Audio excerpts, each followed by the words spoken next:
Welcome to Norman's Garage Comedy Club. You know, this is a nice spot. You know, Norman put a lot of time in this shit, man. Sometimes I come back here and I just be like, damn, I can't do shit in here. I can't play no drums, no guitar. And then I got to looking like, this looks like a perfect place to film porn, though. You know, you know, one of them corny ass porns and shit. Well, what are you doing on the drums? Normie come home from work. Fuck, man. Happy birthday, Normie. Fuck, man. No. Fuck. 30s, man. Shit. Been married about 4 years now. I don't know. It's Clap for that. yeah, it's horrible, man. Like, there's absolutely no sex. Let me tell you how desperate I've gotten. I'm coming out of CVS, and it's this crackhead outside. You know, I'm talking about crackhead to the fullest. You know, and she said, "Excuse me, if you could spare me some change." I said, "Ma'am, I don't have no change for you today." And she said, "Oh, I can give you some pussy for $8. I said, "Ma'am, I'm sorry, I just don't want to have sex." And she said, "Nigga, it's $8.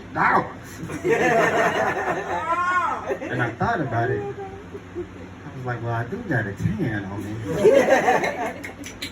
My wife ain't getting me none. Look, let me just tell y'all something. That was probably some of the best sex I ever had. The thing is, I caught feelings. Do y'all know how hard it is to keep up with a crackhead with no phone? I'm just hoping she'll just pop up at random bus stops. I got a cousin in prison who just loves to send me text messages. And his thing is, you know, he say, "Oh, you know, you only send me one word text, man. You forgetting about me." You know, and it's not that. It's just all our conversations just lead off real awkwardly, you know. Because he's like, "What are you doing?" I'm like, "I'm going to work." "What are you doing?" It's like, "Nothing." It's like, okay. Then he says, "How's the family doing?" I said, "They're doing good." "How is your bunkmate doing?" "He's dead." "How did he die?" "Doesn't matter." Like, all right, cuz, I'll see if we can get out. Fuck this shit. Man, I've been out here in LA for about 5 years, man. I came out here from Chicago, man, get away from the streets.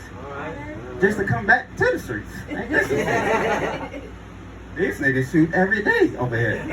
I don't even want to check my mail. Can't be gangster when you got kids, man. You know, here I am, you know, throwing up my set, and my 8-year-old is behind me doing this shit. You know, it's like making us look bad. You're already light skinned, you know. In the car. Shit. This world is tough, man. You know, you just never know what type of situations you will run into. I'm leaving Target the other day, and there was a lady had a shopping cart in my way, and I just asked the ma'am, I said, "Ma'am, please, can you move the shopping cart?" You know, she was a stud. Wife beater. And she was like, "Or what, dog?" And I was like, all right, here we go. I said, "Man, can you please just move it?" And she tried to swing on me back. I was like, all right, shit, we finna fight then. So here we is. We finna fight.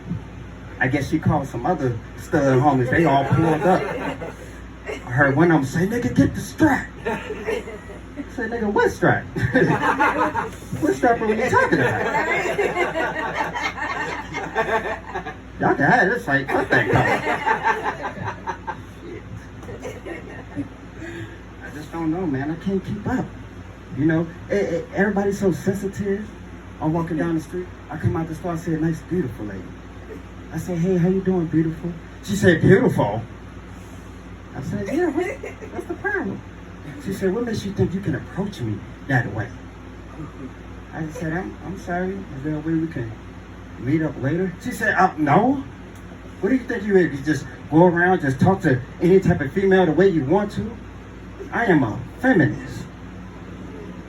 I said, look, I'm feminine will whoop your ass in a minute.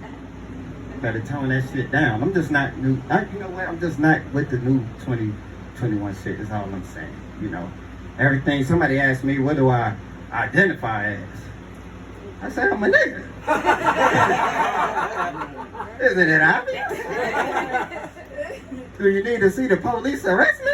The prove it? Shit. LA has humbled me, man. You know, before I moved here, man, I used to be dripped down and Gucci and Louis Vuitton. All of that shit, man. Now I'm just like, hey, Old Navy and what's the shit? The WWHS would get the shoes and shit. That's my shit now. I'm humbled. I remember when I first moved here, man, I tried to rent the back of a nigga van. And that shit was $800. What was so crazy is I didn't think the shit was real. I was like, hold on, is he really renting the back of his van? I showed up on Pico Boulevard somewhere. Crazy thing is, it was a line. I said, all right, I better make me some money. Real quick. I'm so broke, man. Me and my wife are trying to decide what we're going to do for our son's second birthday party coming up. Because she ain't got no money, I ain't got no money. So after thinking about it for a while, we just decided that we're not going to tell him. Does anybody remember their second birthday? He doesn't care. You know?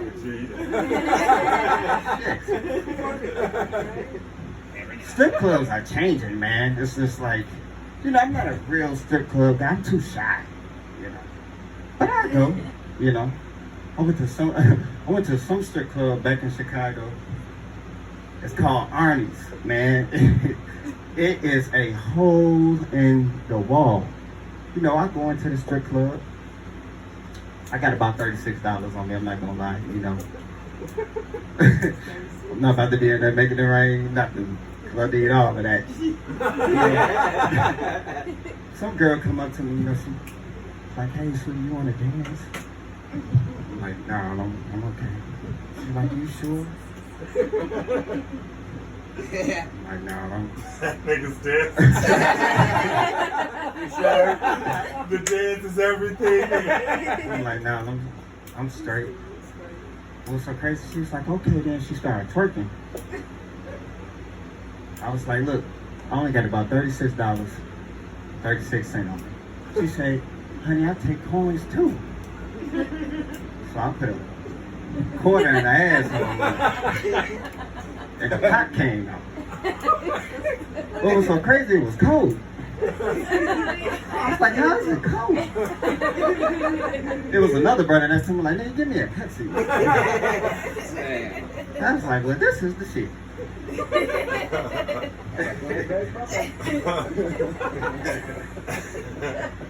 Man, I'm getting too desperate for money, man. You know, they said money is the root to all that is evil, you know? I got a uncle who just got out of jail not too long ago. You know, he stayed in my mom's basement. And, you know, he's just that weird uncle, you know what I'm saying? He just, hey, how you doing, Uncle Larry? You know, you go down to his room, he still got old posters and shit, you know, from when he first went in. Crown roll bags. Had a poster of Barbershop coming to theaters. I think I had a Michael Jordan's Wizard jersey. I said, yeah, times have changed. But I said, hey, listen, I got a way to get us some money. It's this Facebook ad that says, if you've been molested In the Boy Scouts, you can be rewarded up to $1 million.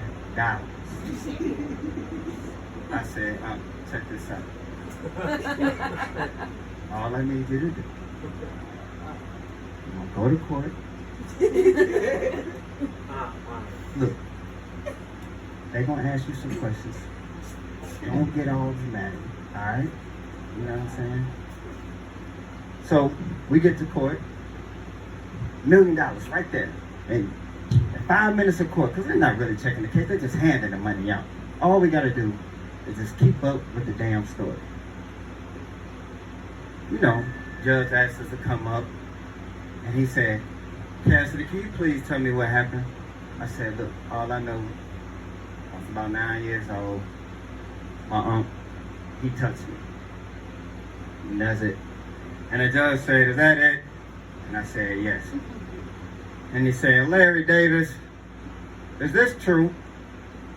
And my aunt said, yeah. He said, yeah, I fucked him. Oh. Case closed, nigga. If you think that's bad, me and my dad are just now getting good on, you know, speaking terms. Haven't seen my dad in a while, man. Haven't seen him ever since I left college, you know. When I was about 8th grade, my dad got hooked on drugs, you know. And periodically, you know, he'd pop up. You know, you might see him at a laundromat or something like that, you know. And he always told me, like, hey, I'm sorry this happened, but I'm going to see you at college. College came, never seen my dad, you know. I promise it's going to turn bright in a minute. Y'all looking sad and shit. Let me call my dad. So here I am, man. You know, college was wild, you know. I got introduced to a whole lot of things, nice people. And I tried to join a fraternity because, you know, they was clapping and doing all of that shit. I want to be down with them niggas, you know what I'm saying? So sure enough, you know, after pledging and doing all of this crazy shit, they say, hey, it's one final test. I'm like, bring it on. So everybody stood in a group, there's women there, you know, everything. And they was just like, to become a member, put your dick in the hole. I said, fuck. I said, fuck.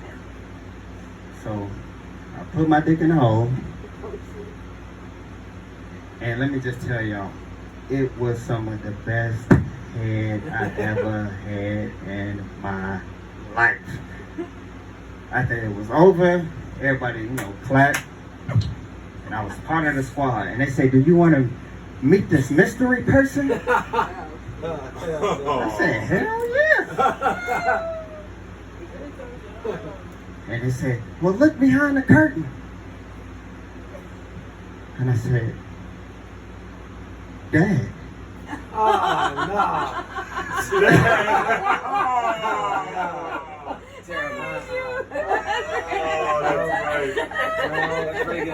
That's right.